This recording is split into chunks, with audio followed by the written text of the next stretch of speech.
100 tahun yang lalu, Chen Qingyuan memasuki sebuah zona terlarang yang bernama Tianyuan. Lampu jiwa padam. Semua orang mengira dia sudah mati. Hari ini, meskipun Chen Qingyuan hidup dan keluar dari zona terlarang, namun, semua kemampuan kultivasinya hilang. Akar spiritualnya putus. Chen Qingyuan, aku memberimu dua pilihan. Menjadi pasangan jalan bersamaku. Di dalam kedalaman zona terlarang bernama Tianyuan, seorang gadis berpakaian gaun merah berkata dengan suara dingin. Gaun panjangnya terurai. Ujung gaunnya dihiasi beberapa bunga yang menawan. Dia telanjang kaki, menunjukkan pergelangan kakinya. Seputih salju seperti giok, tanpa cacat. Selubung gelap menutupi wajahnya. Hanya sepasang mata yang tampak seperti bintang yang terlihat di luar. Alisnya melengkung seperti air musim semi. Rambut panjangnya seperti air terjun. Senyumnya memperlihatkan pesonanya. Saya memilih dua. Tanpa menunggu gadis gaun merah mengucapkan kata-kata selanjutnya, seorang pemuda berpakaian baju hijau dengan tegas membuat pilihannya. Wanita cantik adalah racun. Terutama wanita yang tidak tahu sudah hidup berapa lama. Chen Qingyuan disiksa oleh gadis bergaun merah selama 100 tahun. Ia sangat memahami betapa menakutkannya dia. Tidak akan terpesona oleh kecantikannya. Selain alasan ini, Chen Qingyuan pernah membuat janji lisan dengan seorang gadis untuk menjadi pasangan jalan. Tidak boleh mengingkari. Kau ini, jangan menyesal. Gadis bergaun merah melirik Chen Qingyuan. Dia mendengus dingin. Tidak akan menyesal sama sekali. Chen Qingyuan memiliki tekad yang kuat. Jika begitu, buatlah 9 kesepakatan denganku. Setelah itu, aku akan membebaskanmu. Memutuskan hubungan karmaku denganmu. Gadis bergaun merah mengeluarkan sebuah gelang giok. Ia mengulurkan gelang itu ke tangan Chen Qingyuan dari jarak jauh. Chen Qingyuan mengambil gelang giok tersebut. Ia melangkah di jalan pulang. Ia terperangkap di Tianyuan selama 100 tahun. Akhirnya ia bisa meninggalkan tempat terkutuk ini. Dalam hati sangat bersemangat. Utara yang terasing. Wilayah bintang mengalir. Sekte Sung Dao. Guru. Lampu jiwa kecil guru telah menyala. Hari ini di inti yang bertugas di kuil jiwa. Murid menemukan sesuatu. Berlari dengan panik ke gedung Elders. Omong kosong. Kecil guru sudah mati lebih dari 100 tahun. Di dalam ruangan, seorang tua sedang menyeduh teh. Berteriak dengan keras. Benar. Jika tidak percaya, silakan lihat. Ini adalah hal besar.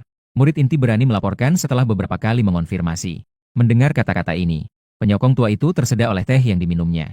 Menatap dengan tajam, apa ini benar? Sampai di kuil jiwa. Sebuah lampu jiwa di sudut memancarkan cahaya redup. Ternyata benar. Tubuh pria tua itu sedikit bergetar. Terlalu bersemangat. Dan sedikit cemas. Takut kemungkinan ini hancur. Sekali lagi menanggung rasa sakit putus asa. Lampu jiwa menyala kembali. Apakah kecil guru masih hidup? Guru. Apa yang harus dilakukan? Para murid inti mengajukan permohonan. Periksa. Di mata orang tua itu berkilau secercah harapan. Dia menggenggam kedua tangannya erat. Wajahnya serius. Namanya adalah Dong Wenjun. Dia adalah elder penjaga dari sekte Suan King. Posisi yang sangat tinggi. Memiliki status yang terhormat. Di tempat yang lebih dari 100.000 mil dari sekte Suan King, ada sebuah zona terlarang kuno. Dikenal sebagai Tianyuan Diao. 100 tahun yang lalu, zona terlarang Tianyuan menunjukkan fenomena aneh. Seseorang mengklaim telah melihat sebuah harta langit dan bumi. Harta tersebut jatuh ke dalam zona terlarang. Maka, banyak sekte dari utara melangkah ke dalam Tianyuan. Sekte Suan King mengirim lebih dari 10 elder yang kuat pergi ke sana. Dan puluhan murid inti. Salah satu anggota senior baru di dalam pintu adalah Chen Qingyuan. Usianya tidak terlalu tua. Memiliki status yang sangat tinggi. Masuk ke dalam zona terlarang Tianyuan. Banyak ahli dari sekte-sekte hilang tanpa jejak. Dengan demikian, mereka jatuh. Sekte Suan King lebih menderita dibandingkan sekte lain. Semua pasukan hancur. Setelah 100 tahun, lampu jiwa Chen Qingyuan menyala. Membuat semua orang di sekte Xuan menggemparkan. Akhirnya dia bisa keluar. Dunia luar dari zona terlarang Tianyuan. Chen Qingyuan berdiri di tepi danau. Menghela napas panjang. Pakaiannya kotor dengan sedikit debu. Tubuhnya tidak menunjukkan sedikit pun gelombang energi spiritual. Dia adalah murid tertutup dari ketua tertinggi Suan King sebelum menghilang. Murid yang diterima sebagai murid tertutup. Sekelompok orang tua dari sekte Suan King harus memanggilnya sebagai saudara junior. Para murid di bawahnya bahkan harus memanggilnya sebagai paman guru. Bahkan sebagai paman guru besar. Tidak ingin masuk lagi seumur hidupnya. Chen Qingyuan menoleh melihat hutan gelap. Di dalamnya terdapat jurang kuno. Terdapat dunia lain. Ketika Chen Qingyuan baru saja mengucapkan kalimat ini, suara perempuan yang jernih dan halus terdengar di telingaku. Nak, jangan lupa akan janji kita.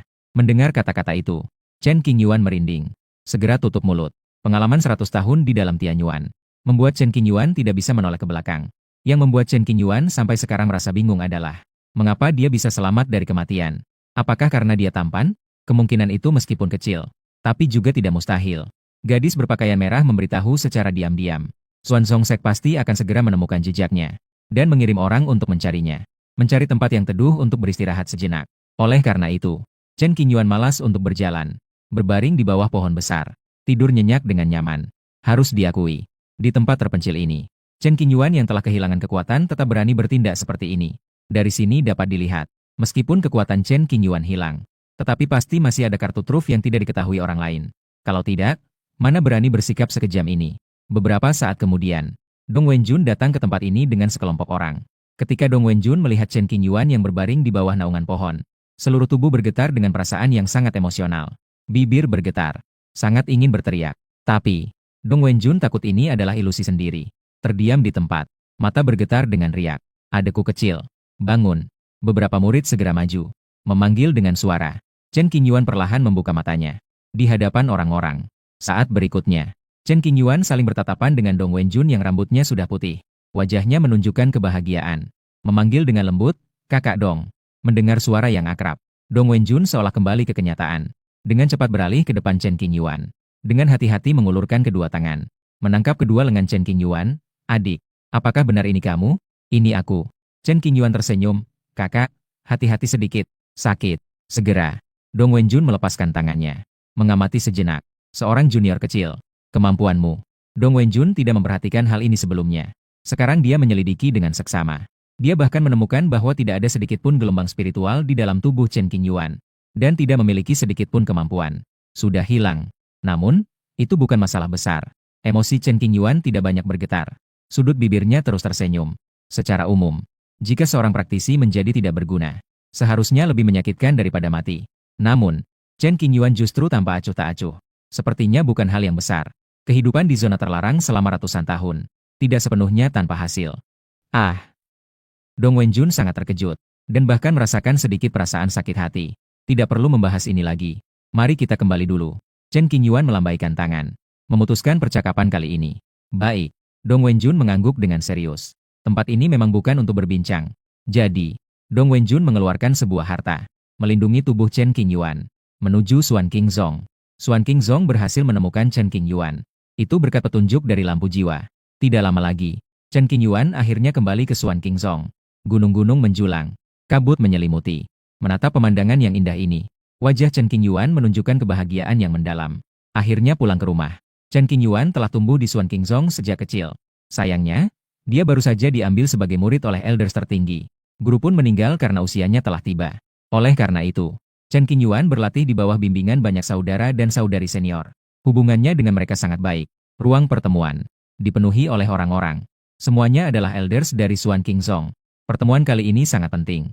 Murid-murid inti bahkan tidak memenuhi syarat untuk ikut. Chen Qingyuan dibawa ke ruang pertemuan. Melihat semua wajah yang familiar. Menghormat dan berkata, "Salam kepada semua saudara dan saudari senior." Pemimpin Xuan Qingsek bernama Lin Changsheng. Dia adalah kakak senior Chen Qingyuan. "Adik kecil, bagaimana kamu bisa bertahan hidup?" Lin Changsheng duduk di posisi utama. Dia sudah mengetahui situasi secara garis besar. Ini adalah cerita yang panjang. Sulit untuk dijelaskan. Chen Qingyuan berdiri di posisi tengah aula. Diperhatikan oleh puluhan pasang mata. Sangat tidak nyaman. "Kita punya banyak waktu. Mari kita bicara perlahan." Ekspresi Lin Changsheng serius. Chen Qingyuan hanya bisa berkata perlahan. "Pada hari itu, kami memasuki Tianyuan." Selanjutnya, Chen Qingyuan menyampaikan penjelasan yang sudah disiapkan sebelumnya. Singkatnya, sekelompok orang memasuki Tianyuan. Menghadapi berbagai larangan dan bahaya yang tidak diketahui. Hanya Chen Qingyuan yang tersisa hidup. Karena Chen Qingyuan menggunakan seni rahasia. Jadi dia bisa berpura-pura mati untuk meloloskan diri. Menghabiskan 100 tahun untuk keluar. Meskipun selamat dari kematian. Tapi karena efek balik dari seni rahasia, semua kemampuan yang dimilikinya hancur total.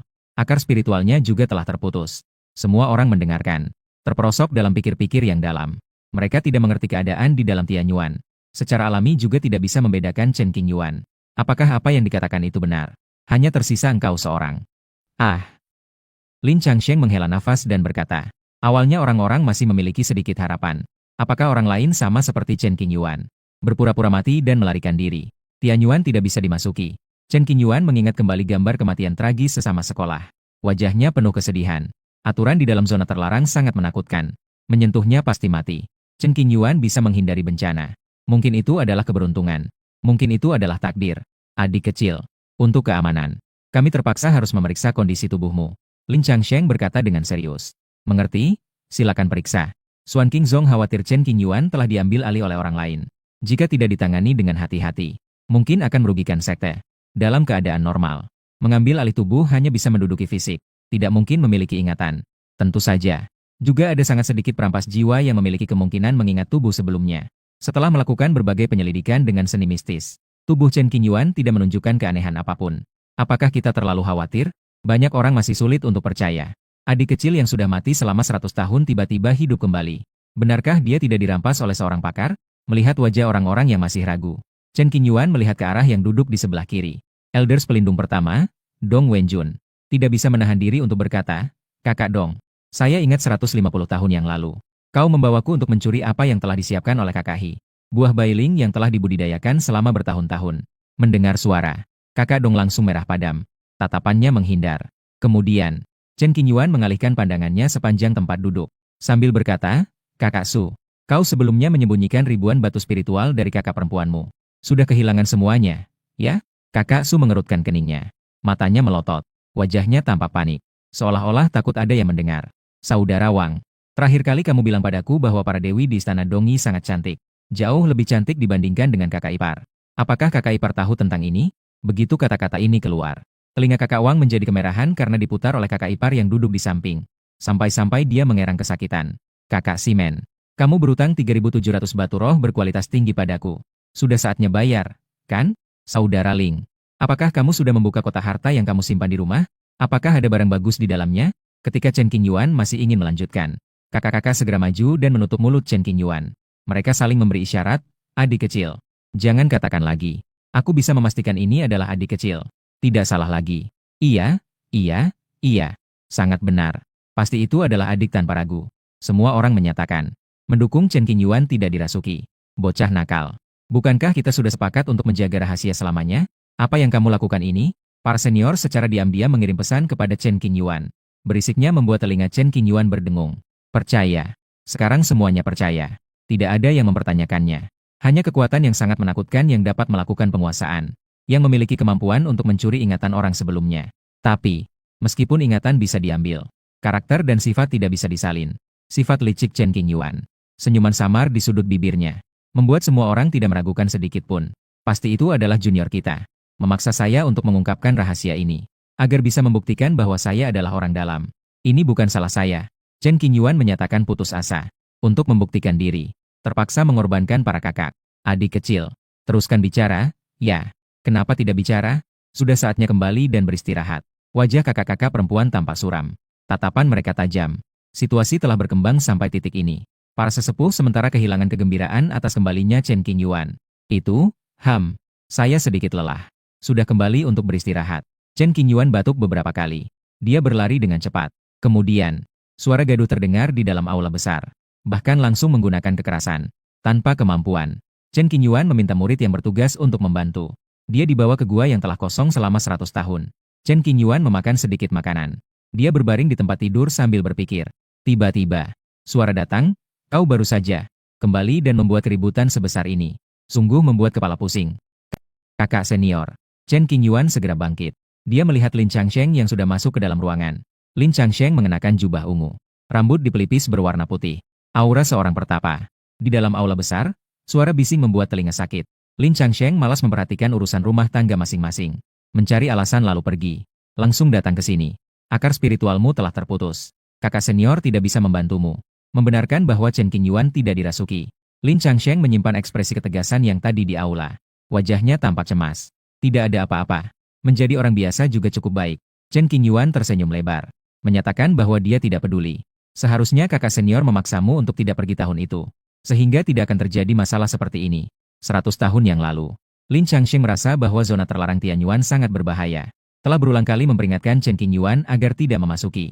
Namun, Chen Qingyuan bertekad kuat, menyatakan bahwa dia harus pergi. Tidak ada pilihan. Lin Changsheng hanya bisa mengangguk setuju. Hingga sekarang, Lin Changsheng juga tidak bisa memahami satu hal ini. Mengapa Chen Qingyuan bersikeras untuk pergi ke Tianyuan? Jelas sekali, dengan bakat Chen Qingyuan.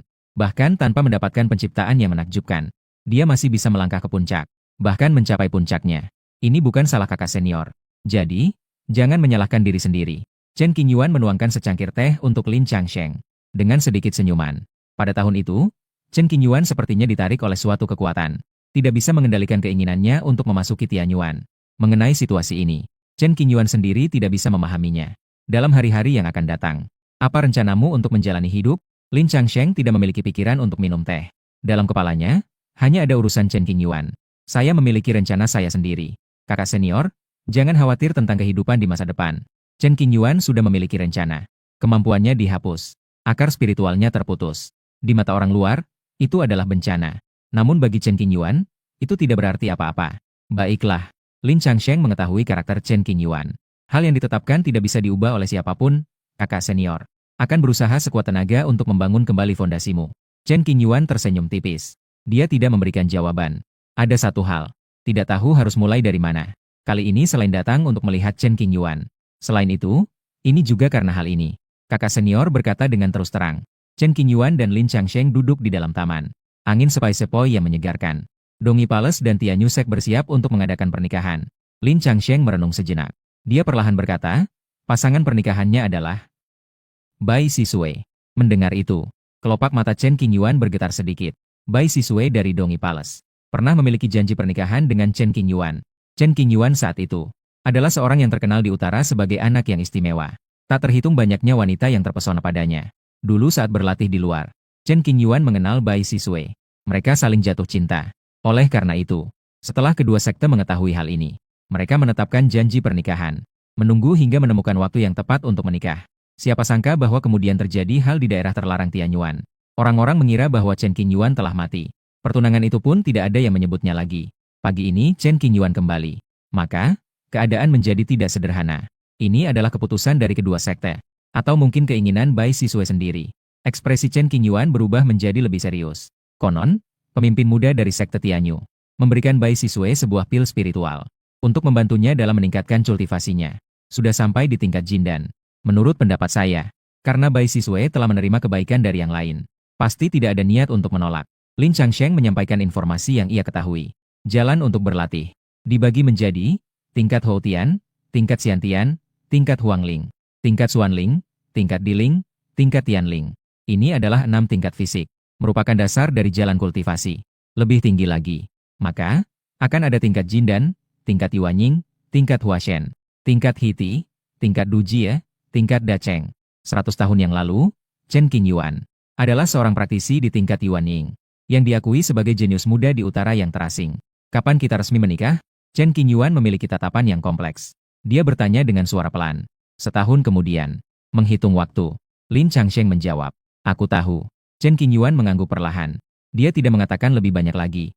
Adik laki-laki, karena kamu masih hidup, maka pertunanganmu dengan Zi-11 Wei tentu belum berakhir. Mungkin, Istana Dongyi akan mengirim orang untuk datang.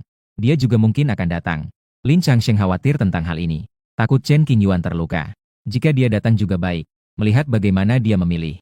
Chen Qingyuan tidak menunjukkan gejolak emosi yang kuat. Selalu mempertahankan sikap tenang. Takutnya Lin Changsheng ingin berbicara namun terdiam. Kakak senior, saya lelah. Ingin istirahat sebentar. Chen Qingyuan memotong pembicaraan Lin Changsheng. Mengusap-usap alisnya. Baiklah, kakak.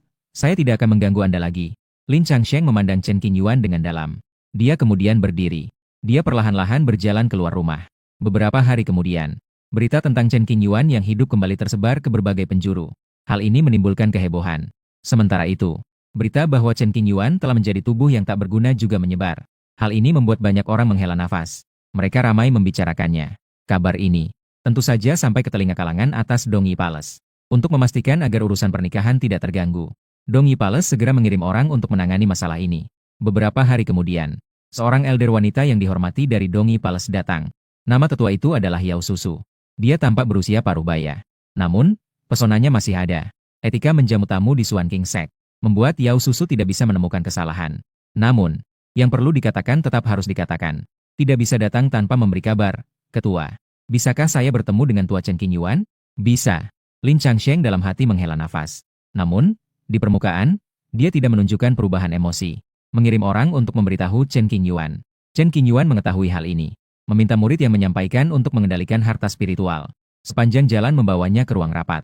Di dalam ruangan, kabut tipis, seperti berada di tengah awan. Ketika Chen Qingyuan masuk, semua orang menoleh ke arahnya. Yao Susu menilai Chen Qingyuan. Mengamati diam-diam. Dalam hati berkata, ternyata memang sudah tak berdaya. Sayang sekali. Dulu kala, Chen Qingyuan terkenal di utara. Betapa menawannya. Saat ini, telah menjadi seorang yang tak berdaya. Akar spiritualnya terputus. Saudara Jin, Chen Qingyuan memberi hormat kepada ketua Lin Changsheng. Berbalik dan duduk di kursi kosong di samping. Hari ini, Chen Qingyuan mengenakan jubah putih.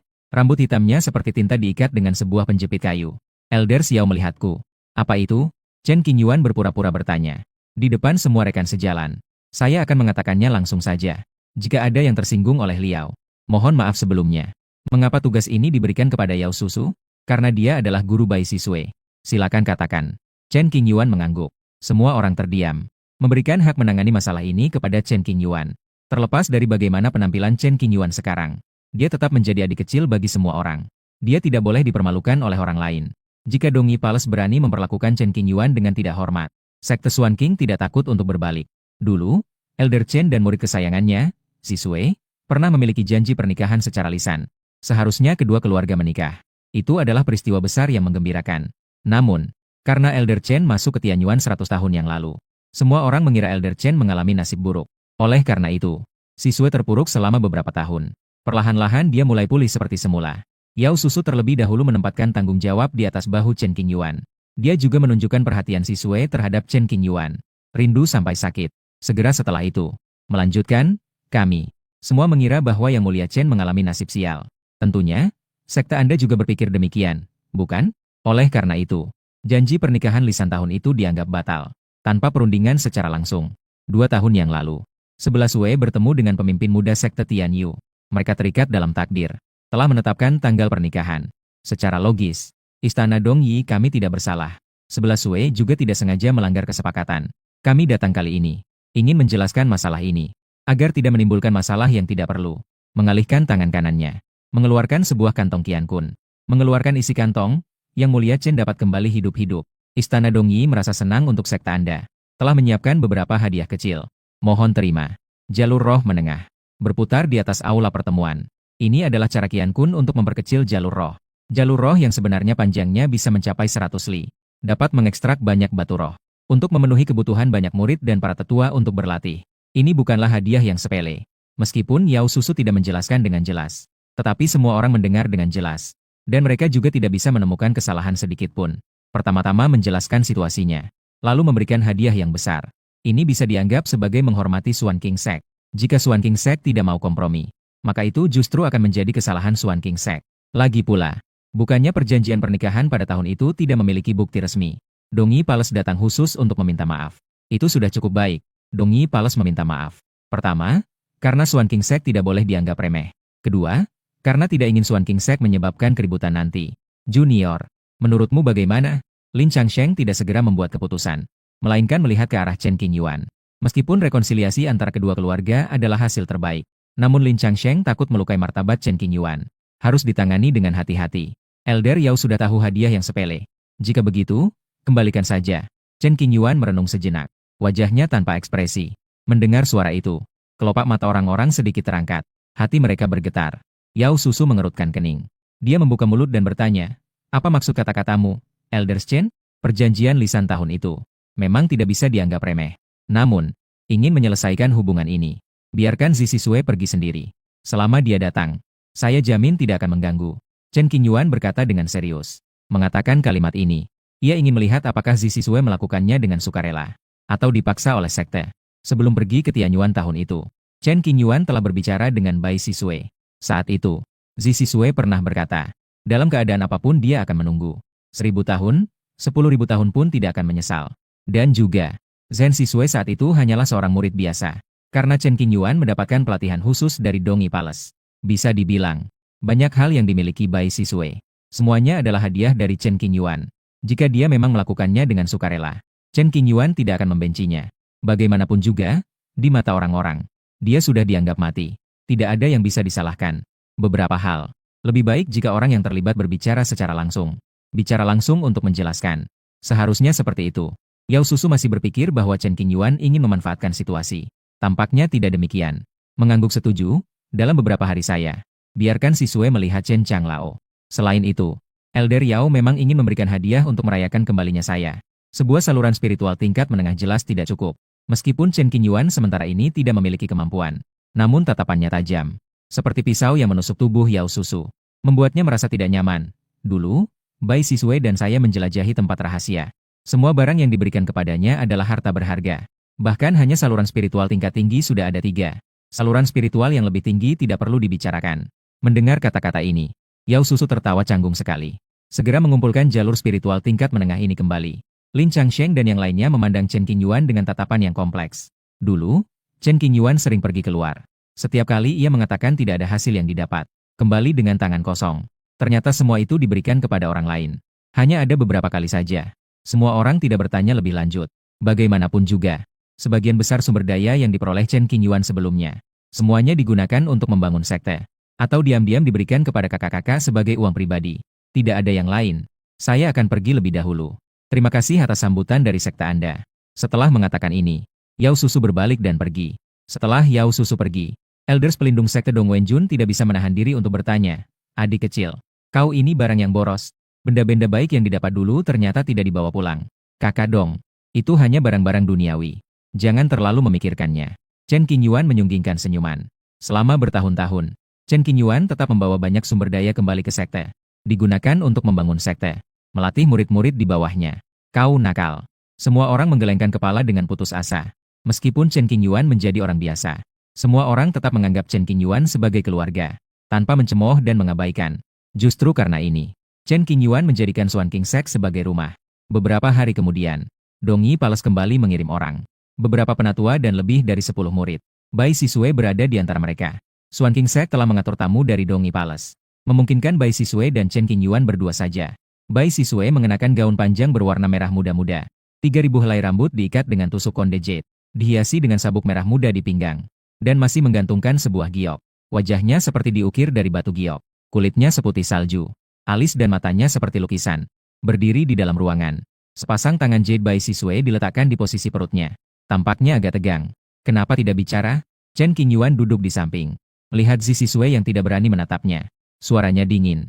"Maaf. Sebenarnya, Bai Sisue memiliki banyak hal yang ingin dia katakan kepada Chen Qingyuan. Tapi sekarang, tidak perlu lagi untuk dikatakan. Hanya bisa minta maaf. Aku kembali hidup. Apakah itu membuatmu sedikit bingung?" Tatapan Chen Qingyuan sangat tenang. Merasa Zi Sisue menjadi sangat asing. "Tidak ada. Saya sangat senang Chen Dage bisa kembali dengan selamat." Bai Sisue mengencangkan bibir merahnya. Menundukkan kepala dan berkata, "Lampu jiwa padam. Kehidupan terputus. Kamu tidak mungkin menunggu seorang yang mati seumur hidup. Saya bisa mengerti. Hari ini, saya bertemu denganmu. Hanya ingin mengkonfirmasi. Apakah kamu ditekan oleh sekte?" Melihat dari tampaknya, seharusnya tidak ada. Chen Qingyuan memang tidak menyalahkan Bai Sisue.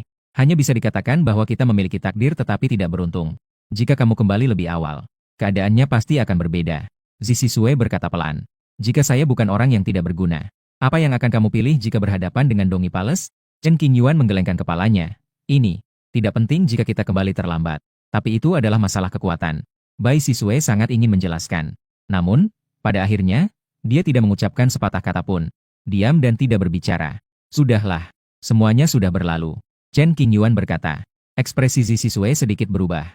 Dia tidak menjawab. Melihat wajahnya, diperkirakan bahwa dia tidak memiliki banyak perasaan terhadap pemimpin muda Tianyu Sek. Lebih kepada hubungan kepentingan. Jika kali ini Chen Qingyuan masih memiliki kekuatan yang cukup kuat, bukan orang yang tidak berguna, Zi Sisue pasti akan terlihat berbeda. Bagi para petarung ahli, 100 tahun benar-benar tidak lama. Hanya sekejap saja. Jika Bai Sisue benar-benar mencintai Chen Qingyuan sampai ke tulang, dia tidak mungkin dengan mudah mengubah hati. Selain itu, sekarang Chen Qingyuan sudah kembali. Dia benar-benar bisa melanjutkan hubungan yang pernah ada. Tetapi, tujuan kedatangan Bai Sisue bukanlah untuk berbicara cinta dengan Chen Qingyuan, namun justru memperjelas hubungan. Mungkin 100 tahun yang lalu, dia benar-benar pernah mencintainya. Kan? Hanya saja sekarang segalanya telah berubah. Mulai sekarang, kita tidak ada hubungan lagi. Chen Qingyuan merenung. Di dalam ruangan, sunyi sepi, suasana muram. Seorang tetua dari Dong Yi Palace mengetuk pintu dengan lembut, menandakan bahwa saatnya untuk pergi. Saat mau pergi, Zi sebelah Sue mengangkat kepala dan melihat Chen Qingyuan. Menyadari bahwa Chen Qingyuan telah kehilangan pesonanya yang dulu. Tidak ada gelombang energi spiritual dalam dirinya. Tidak tahu mulai dari momen mana. Tatapan Zi sebelah Sue yang awalnya penuh rasa bersalah berubah menjadi datar. Ketegangan di dalam hati juga perlahan-lahan pudar. Menatap dalam-dalam pada Chen Qingyuan. Zi sebelah Sue tidak mengucapkan sepatah kata pun. Mendorong pintu dan pergi. Meskipun Chen Qingyuan telah kehilangan kekuatannya, tetapi baru saja melihat gerakan kecil di tangan Bai sebelah Sue. Itu adalah Bai 11 Sue yang menghancurkan sebuah jimat jade, memberitahukan tetua yang mengikuti untuk datang memecah kebuntuan. Hai, tahun-tahun yang penuh penderitaan, sudah menanggungnya. Di dalam zona terlarang Tianyuan, gadis berbaju merah tertarik pada Chen Qingyuan, ingin menjalin hubungan spiritual dengan Chen Qingyuan. Namun, Chen Qingyuan menyatakan bahwa dia sudah bertunangan, dengan tegas menolak. Untuk itu, Chen Qingyuan disiksa dengan berbagai cara, yang akhirnya mengakibatkan pemborosan akar spiritual, kehilangan seluruh pencapaian kultivasi. Menurut perkataan gadis berbaju merah, semua ini demi kebaikan Chen Qingyuan. Meskipun bakat Chen Qingyuan sangat tinggi, namun pada akhirnya masih kurang sedikit, tidak bisa mencapai posisi tertinggi. Jika ingin memiliki kemungkinan tak terbatas di masa depan, harus membangun kembali fondasi. Urusan ini sudah selesai. Saatnya untuk sibuk dengan urusan sendiri. Chen Qingyuan tidak melupakan janji yang ada dengan Tianyuan. Berencana untuk bertolak beberapa hari lagi. Beberapa hari terakhir, kabar kembalinya Chen Qingyuan dari Tianyuan menyebar ke seluruh penjuru. Banyak kekuatan ingin mengetahui keadaan di dalam Tianyuan. Mengirimkan pejabat senior ke Xuan King Sek. Mengenai hal ini, Xuan Qingzong menyatakan bahwa tubuh Chen Qingyuan tidak sehat. Tidak ada tamu yang terlihat. Menghadapi tekanan dan bujukan dari berbagai kekuatan, Xuan Qingzong selalu melindungi Chen Qingyuan. Tidak membiarkan Chen Qingyuan menghadapi masalah-masalah ini. Dalam diam, Chen Qingyuan, di bawah pengaturan saudara pelindung Zong, Dong Wenjun, diam-diam meninggalkan Xuan Qingzong. Meskipun banyak orang sangat penasaran tentang kepergian Chen Qingyuan, mereka tidak mempertanyakan lebih lanjut. Hanya berharap Chen Qingyuan bisa selamat dan baik-baik saja. Kultivasi Chen Qingyuan telah hancur. Sementara meninggalkan Xuan Qingzong juga merupakan pilihan yang baik. Pergi ke sebuah kota terdekat. Chen Qingyuan membeli beberapa jimat untuk perjalanan. Hanya perlu batu spiritual untuk mengaktifkannya. Tidak perlu menggerakkan energi spiritual sendiri. Menghabiskan waktu selama sebulan penuh. Chen Qingyuan akhirnya tiba di tujuan. Kota Bulan Purnama. Terletak di sudut tertentu dari Beihuang. Sangat terpencil. Di ujung jalan di dalam kota terdapat sebuah halaman. Sangat sederhana. Sangat sedikit orang yang lewat. Siapa itu? Chen Qingyuan mengetuk pintu halaman yang tertutup rapat. Suara tua yang dalam keluar dari sana. Buka pintunya, dan kamu akan tahu. Chen Qingyuan berkata. Pintu besar terbuka, mengeluarkan suara berderak yang menyengat telinga. Seorang kakek dengan kulit gelap, memegang sebuah tongkat. Tubuhnya membungkuk, tampak lemah dan mudah tersapu angin. Kakek itu mengamati Chen Qingyuan dari atas hingga bawah beberapa kali. Tersenyum lebar, memperlihatkan deretan gigi kuning yang tua. Nak, apakah kau tersesat? Tidak tersesat. Ini adalah milikku. Sambil berbicara, Chen Qingyuan mengeluarkan sebuah papan kayu sebesar telapak tangan. Saat melihat papan kayu ini sekejap, pupilanya segera melebar. Ekspresinya berubah seketika. Sangat serius. Kemudian, kakek itu dengan serius berkata, silakan masuk. Papan kayu ini adalah barang yang dibawa Chen Qingyuan dari dalam Tianyuan. Konon, pemilik papan kayu ini pernah berhutang budi kepada seseorang yang berpengaruh. Dengan ini sebagai tanda kepercayaan, ini bisa membuat pemilik papan kayu melakukan apa saja, termasuk mengambil nyawanya. Tuan, dari mana Anda mendapatkan barang ini? Setelah masuk, kakek itu seolah-olah telah berubah menjadi orang lain. Tatapannya tajam. Dia bertanya dengan suara dalam. Jurang langit. Chen Qingyuan berbicara dengan terus terang. Setelah mendengar itu, kakek itu menghilangkan kewaspadaan yang tadi. Dia membungkuk menghormati Chen Qingyuan. Sebagai ungkapan hormat.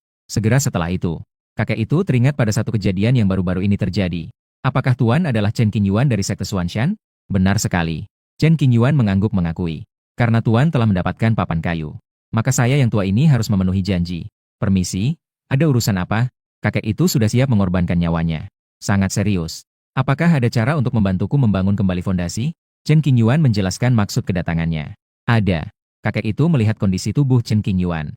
Dia mengangguk dan berkata, saya kira ini adalah hal yang besar. Tidak menyangka ternyata semudah ini. Apakah kamu yakin? Chen Qingyuan bertanya dengan ragu. Tidak sulit. Kakek itu berkata, bolehkah saya tahu nama dan gelar Anda, senior? Semua kalangan atas dari sekte Xuan King. Tidak ada yang bisa memikirkan cara untuk membantu Chen Qingyuan. Tetapi, orang tua di depan ini merasa bahwa hal ini tidak sulit. Membuat Chen Qingyuan merasa hormat. Ia bertanya sambil menangkupkan kedua tangannya. Hanya seorang kakek tua saja. Orang tua itu tersenyum merendahkan diri. Lalu bagaimana saya harus menyebut Anda, senior? Chen Qingyuan dengan bijak tidak melanjutkan pertanyaan. Tuan muda cukup memanggil saya si pincang. Orang tua itu menundukkan kepala dan melihat. Sambil menunjuk pada kaki kecil kanannya yang putus dan tongkat yang dipegangnya. Dengan tenang ia berkata, itu tidak bisa diterima. Bagaimana mungkin Chen Qingyuan berani menyebut seorang sosok misterius yang tidak terduga adalah si pincang? Mudah untuk menyinggung orang. Tidak masalah. Orang tua itu tidak peduli dengan sebutan itu. Dengan wajah yang datar. Selanjutnya, orang tua itu mengatur sebuah tempat tinggal untuk Chen Qingyuan.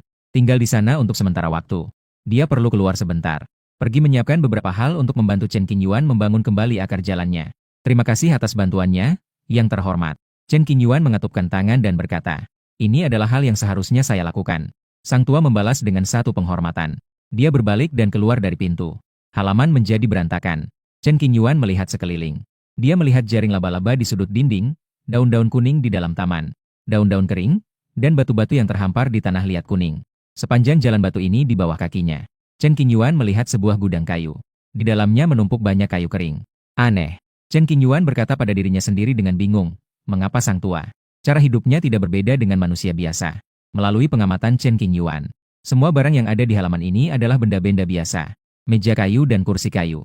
Lantai dipenuhi debu. Melihat sekilas ke arah gudang kayu, Chen Qingyuan berjalan ke sisi lain. Dibandingkan dengan gudang kayu yang sederhana, Chen Qingyuan lebih suka berjalan-jalan di taman. Menyenangkan mata. Chen Qingyuan sekarang adalah seorang manusia biasa. Setiap hari perlu keluar untuk membeli beberapa makanan. Sudah tinggal di sini selama 10 hari. Sudah cukup akrab dengan jalan-jalan di sekitar sini. Angin autum berdesir. Rasa dingin datang. Chen Qingyuan memutuskan untuk memasak bubur. Menghangatkan tubuh. Pergi ke gudang kayu. Chen Qingyuan bersiap untuk menyalakan api. Menemukan di tumpukan kayu ada sebuah pedang patah untuk memotong kayu. Tiba-tiba merasa tertarik. Ini adalah pedang patah yang panjangnya sekitar 2 kaki. Sudah berkarat. Warnanya gelap. Terdapat jejak waktu di seluruh bagiannya. Chen Qingyuan memeriksa dengan seksama. Menemukan bahwa pedang patah ini bukanlah benda biasa. Namun tidak dapat menjelaskan masalah yang spesifik. Chen Qingyuan berjongkok. Mengulurkan tangan untuk meraih pedang patah hitam yang tergeletak di tanah. Jari-jarinya menyentuh. Membuat tubuh Chen Qingyuan tiba-tiba terasa berat. Seolah-olah ada banyak gunung menekan di posisi dadanya. Rasa tercekik datang dengan tiba-tiba. Perasaan ini semakin kuat. Dahi Chen Qingyuan dipenuhi dengan keringat dingin yang bercucuran. Ketika Chen Qingyuan memutuskan untuk menggunakan kartu terakhir dari zona terlarang Tianyuan. Sehembus angin segar masuk ke dalam gudang kayu. Dalam sekejap, rasa tertekan dari pedang hitam yang patah menghilang tanpa jejak. Chen Qingyuan menarik kembali tangannya. Ekspresinya tegang, "Tuan, orang tua ini sudah kembali." Pada waktu yang sama, kakek itu berjalan ke halaman sambil bertopang pada tongkat. Tangan kosong. Chen Qingyuan keluar dari rumah dan bertemu tatapan dengan kakek. Dan tidak menyembunyikan. Ia secara langsung berkata, "Berkat senior yang datang tadi. Jika tidak, saya bisa menghadapi masalah. Pedang yang patah itu, bagaimana mungkin bisa melukai tuan?" Wajah kakek itu penuh dengan keriput. Ia sedikit tersenyum. Jika pedang itu patah, di dunia ini tidak akan ada pedang yang berharga lagi. Meskipun Chen Qingyuan sekarang telah kehilangan kekuatannya, namun masih bisa melihat betapa mengerikannya pedang hitam yang patah itu. "Tuan, Anda bercanda. Bahkan pedang saja begitu. Lalu betapa kuatnya orang tua yang memiliki pedang ini. Senior, apakah perjalanan ini membuahkan hasil?" Chen Qingyuan tidak melanjutkan penyelidikan. Dia mengalihkan topik. "Tuan, tenanglah. Segalanya sudah siap." Orang tua itu mengangguk perlahan. Pada tahun itu di kawasan terlarang Tianyuan, Chen Qingyuan bertemu dengan seorang gadis berpakaian merah. Asalnya misterius. Kekuatan yang tidak terduga. Gadis berpakaian merah memutuskan akar spiritual Chen Qingyuan. Tingkat kultivasi terpisah. Kemudian, gadis berpakaian merah memberinya sebuah papan kayu. Memintanya mencari orang tua ini setelah meninggalkan zona terlarang. Dapat membentuk kembali akar jalan. Meningkatkan bakat ke tingkat yang lebih tinggi. Orang tua itu membuka sebuah ruangan rahasia yang tersimpan selama bertahun-tahun. Di dalamnya terdapat sebuah bak mandi yang terbuat dari es. Udara dingin memenuhi setiap sudut ruangan rahasia. Mengeluarkan berbagai jenis ramuan dan benda yang diperlukan. Orang tua itu meminta Chen Qingyuan melepas bajunya. Duduk bersila di dalam bak es. Chen Qingyuan mengikuti instruksi orang tua itu. Duduk di dalam bak es menunggu. Dengan wajah yang tenang. Orang tua itu baru-baru ini mendengar sesuatu. Istana Dongi dan Sekte Tianyu akan segera menikah. Apakah tuan tahu tentang hal ini? Orang tua itu sambil bereksperimen dengan bahan obat. Sambil berbicara dengan suara serak. "Aku tahu." Chen Qingyuan mengangguk pelan. "Apakah perlu saya melakukan sesuatu?" Dalam perjalanan ini, orang tua itu sudah mengetahui semua latar belakang Chen Qingyuan. Selain itu, orang tua itu juga pergi ke batas wilayah terlarang Tianyuan. "Tidak perlu." Chen Qingyuan menggeleng. Hubungan sebab akibat sudah terputus. Senior tidak perlu khawatir. "Itu bagus." Orang tua itu meletakkan berbagai bahan obat berharga ke dalam bak es. Pasangan mata keruh itu seolah bisa melihat segala sesuatu di dunia ini. Chen Qingyuan memandang bahan obat ini. Sangat terkejut. Sedikit bunga merah. Daun bintang. Panggul bulan putih. Melirik dengan sembrono. Semua adalah obat berharga yang sangat langka di dunia ini. Dapat dijumpai namun tidak dapat dicari. Masih ada sangat sedikit obat berharga. Meskipun Chen Qingyuan tidak bisa menyebutkan namanya. Namun nilainya pasti lebih tinggi. "Tuan muda, membangun kembali fondasi mungkin akan sedikit menyakitkan." Orang tua itu memberi peringatan dengan baik. Senior yang turun tangan pasti adalah, "Saya bisa bertahan." Chen Qingyuan mengangguk dengan tegas. "Sudah siap." Maka, energi spiritual yang besar seperti lautan mulai bergejolak di dalam tubuh orang tua itu. Lantai ruang rahasia berkilau dengan cahaya. Sebuah pola formasi kuno pun muncul. Segera setelah itu, tangan kanan orang tua itu memukul ke arah ember es. Tangan kiri mendorong ke bawah untuk mengaktifkan formasi besar. Ruang rahasia di atasnya seolah muncul ribuan bintang. Menggulung dengan lautan bintang yang luas tak berujung.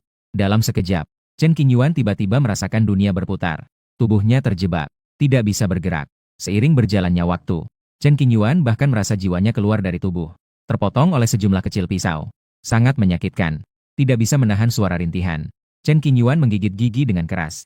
Berkeringat deras. Tingkat rasa sakit semakin parah. Perlahan membuat Chen Qingyuan sulit untuk tetap bersikap tenang. Kakek itu tidak berhenti. Menatap dingin pada Chen Qingyuan yang sedang menderita. Sudah 1 jam penuh berlalu. Wajah Chen Qingyuan terlihat sangat menyakitkan. Kulitnya terbuka. Daging dan darah bercampur. Jika diperhatikan dengan seksama, dapat terlihat organ dalamnya melalui daging yang terbuka. Sangat mengerikan. Sebuah cahaya emas muncul di area dada Chen Qingyuan. Seolah-olah seperti sebutir benih. Waktunya tiba. Wajah kakek itu berubah. Segera melanjutkan ke langkah berikutnya. Suasana dingin menyelimuti Chen Qingyuan. Darah dan bahan obat bercampur. Kental berwarna merah tua. Membuat orang merasa merinding setelah melihatnya. Sekarang, kakek itu membentuk mudra dengan kedua tangannya. Di depan muncul sebuah kotak hitam. Dengan hati-hati membuka kotak itu. Di dalamnya terdapat sepotong tulang. Tulang hitam yang panjangnya sekitar 1 kaki. Seperti arang. Apakah dia bisa menanggungnya? Kakek itu melirik Chen Qingyuan yang pingsan karena rasa sakit. Perlahan-lahan memindahkan pandangan ke tulang hitam di dalam kotak. Berbisik pada diri sendiri. Menurut pengetahuan kakek itu, tulang hitam ini adalah tulang Dao dari sebuah eksistensi kuno. Yang jatuh karena sebuah perang yang mengejutkan dunia. Akhirnya hanya menyisakan tulang patah ini. Beberapa waktu lalu pergi ke zona terlarang Tianyuan. Kakek itu mengikuti perintah gadis berbaju merah. Membawa tulang hitam itu. Membangun kembali fondasi bukanlah hal yang sulit. Yang sulit adalah menyambungkan tulang hitam itu ke dalam tubuh Chen Qingyuan. Apakah ini benar-benar bisa? Pada awalnya, kakek itu sedikit bingung. Tidak tahu harus berbuat apa. Kemudian, gadis berbaju merah berbisik. Agar kakek itu hanya perlu menjalankan formasi. Melihat posisi dada Chen Qingyuan. Muncul sebutir biji berwarna emas. Maka bisa mengeluarkan tulang hitam. Segala sesuatu memiliki takdirnya sendiri. Setelah beberapa saat, tulang hitam melayang. Dengan suara gemerisik, lapisan materi di permukaan tulang hitam terlepas. Memperlihatkan warna emas murni. Di atasnya juga terukir banyak hukum kuno. Melalui ujian waktu, pupil kakek itu menyusut. Seluruh tubuhnya tegang. Mengawasi tulang hitam yang jatuh ke tubuh Chen Qingyuan. Dengan perlahan, tulang hitam langsung menyatu dengan tubuh Chen Qingyuan. Hilang tanpa jejak. Terlepas dari bagaimana kakek itu menyelidiki, ia juga tidak menemukan apa-apa. Sungguh orang yang luar biasa. Pada awalnya, Chen Qingyuan menolak tulang hitam. Fenomena ini segera menghilang. Tingkat kecocokannya sempurna. Benar-benar menyatu sebagai satu kesatuan. Beberapa hari kemudian, Chen Qingyuan terbangun. Sang kakek selalu menjaga di sampingnya. Takut terjadi kesalahan. Melihat Chen Qingyuan terbangun, sebuah batu besar yang menggantung di hati sang kakek. Akhirnya bisa diletakkan. Tubuh saya, Chen Qingyuan, sudah tidak merasakan sakit. Merasa tubuh sangat ringan. Dan tidak ada bekas luka apapun.